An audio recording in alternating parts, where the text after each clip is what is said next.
ഇത് തേക്കും തൈ മഴ പെയ്തിട്ട് മാറ്റി വയ്ക്കാമെന്ന് വെച്ചിട്ട് ചട്ടിയിൽ തന്നെ വെച്ചിരിക്കുകയാണ്. പിന്നെ ഇത് കുറ്റിക്കുരുമുളക് കൊണ്ടുവരുമ്പോൾ എത്ര ഒന്നും ഉണ്ടായിരുന്നില്ല, അപ്പോൾ അത്യാവശ്യം വളർന്നു തുടങ്ങിയിട്ടുണ്ട്. ഇത് വയലറ്റ് പേര.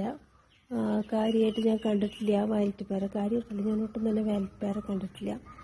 അപ്പോൾ ഇത് കായ്ച്ചു കഴിഞ്ഞ് തീർച്ചയായും വീഡിയോ ഇടുന്നതാണ്. എത്ര നാളെടുക്കും കായ്ക്കാമെന്ന് അറിയില്ല, ചിലപ്പോൾ ഒരു 3 കൊല്ലം.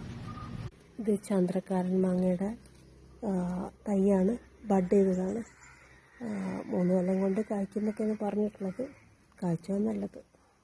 3 മുരിങ്ങ വാങ്ങിയിരുന്നു. എൻ്റെ മുന്നത്തെ മുരിങ്ങയൊക്കെ സിമൻറ്റ് പണിയുടെ ഇടയിൽ ഒക്കെ കേടുവന്ന് പോയി. അന്നും 3 മുരിങ്ങ ഉണ്ടായിരുന്നു, 3 മുരിങ്ങ മരങ്ങൾ, അതൊക്കെ നശിച്ചു പോയി. ഇപ്പോൾ 3 മുരിങ്ങ വാങ്ങി, അതിലൊന്നാണിത്. ബാക്കി 2 മുരിങ്ങ കാണിച്ചു തരാം. ഇതാണ് 2ാമത്തെ മുരിങ്ങ. 3ാമത്തെ മുരിങ്ങ ഈ കാണുന്നത്. ഇതിനാണ് കൂടുതൽ വളർച്ച ഉള്ളത്. ഇത് ആൺപപ്പായ എന്നും പറയും, വള്ളിപ്പപ്പായ എന്നും പറയും. എന്തായാലും ഞാനിത് ഇവിടെ വെട്ടിക്കളഞ്ഞില്ല. സാധാരണ ആൾക്കാർ വെട്ടിക്കളയാറാണ് ആൺപപ്പായ വന്നു കഴിഞ്ഞാൽ.